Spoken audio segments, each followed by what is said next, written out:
Bismillahirrahmanirrahim. Assalamualaikum warahmatullahi wabarakatuh. Perkenankanlah saya mempresentasikan hasil kegiatan pengabdian kami yang berjudul Gerakan Lumbung Hidup dengan Penerapan Pertanian Terpadu untuk Meningkatkan Kemandirian Pangan. Tim pelaksana pengabdian masyarakat ini, saya, Sarjiah, dari Prodi Agroteknologi Fakultas Pertanian UMY sebagai ketua, dan Ibu Eni Estianti dari Prodi Agribisnis Fakultas Pertanian UMY sebagai anggota.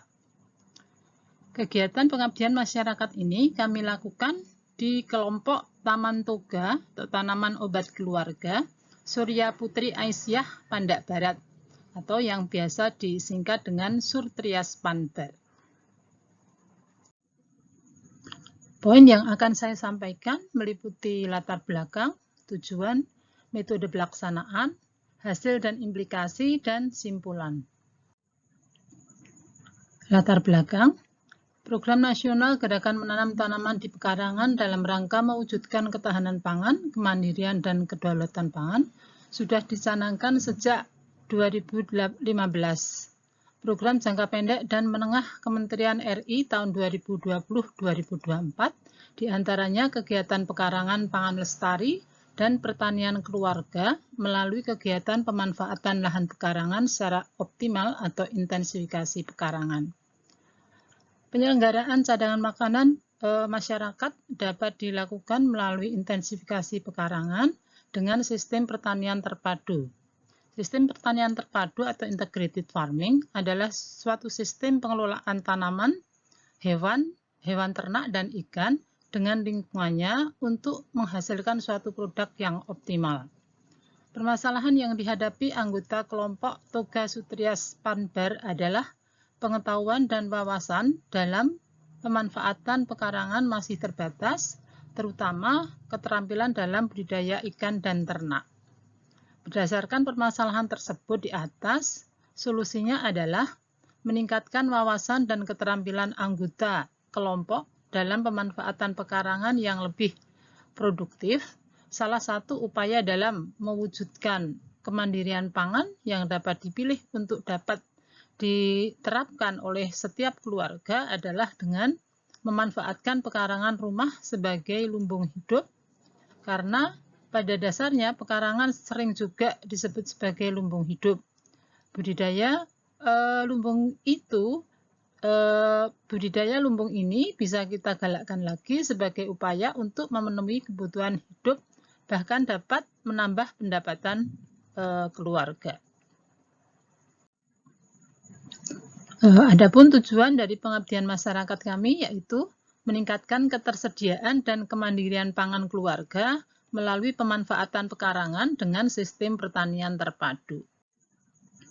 Metode pelaksanaan, kegiatan pengabdian masyarakat ini diawali dengan sosialisasi program dan penyuluhan tentang program ketahanan pangan dan pengelolaan pekarangan dengan sistem pertanian terpadu.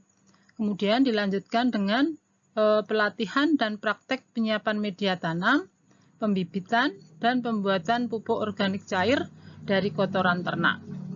3 minggu kemudian, setelah bibit tumbuh dan siap ditanam, dilakukan pelatihan dan praktek penanaman berbagai tanaman sayuran baik di polybag maupun di lahan langsung.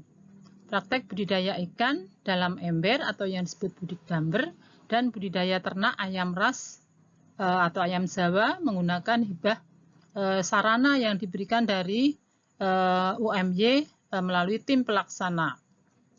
2 minggu kemudian dilakukan monitoring evaluasi untuk mengetahui sejauh mana peserta sudah memanfaatkan lahan pekarangannya untuk penanaman tanaman sayuran, budidaya ikan, dan ternak ayam dan hewan lain.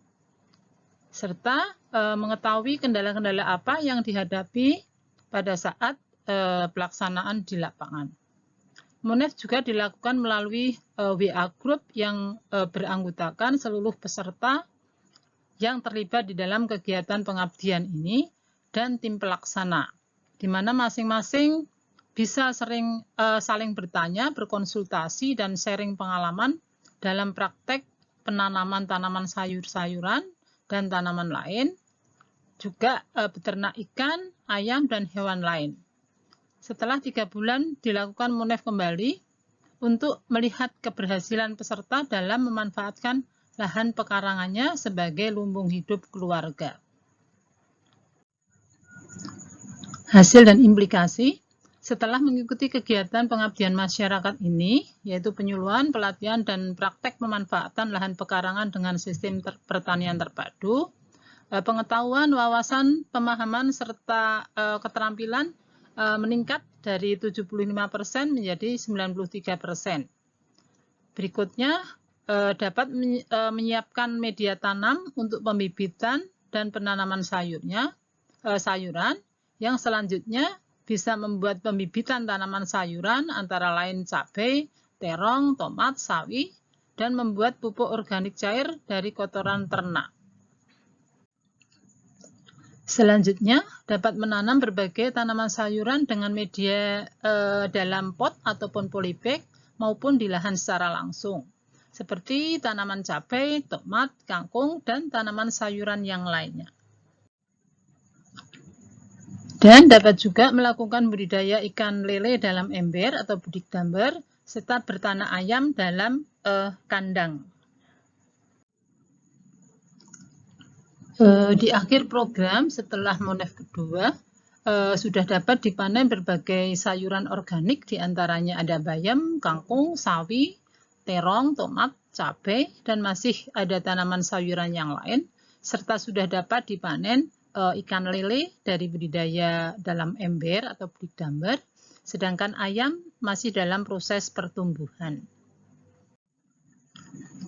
Sebagai simpulannya, PKM di Taman Toga Surtrias Panbar dapat meningkatkan pengetahuan, wawasan, dan pemahaman serta keterampilan anggota dalam mengelola lahan pekarangan dengan sistem pertanian terpadu sebagai lumbung hidup keluarga, sehingga dapat meningkatkan ketersediaan dan kemandirian pangan keluarga serta masyarakat. Demikian yang bisa saya sampaikan, semoga bermanfaat. Terima kasih atas perhatiannya. Alhamdulillahirabbil alamin. Wassalamualaikum warahmatullahi wabarakatuh.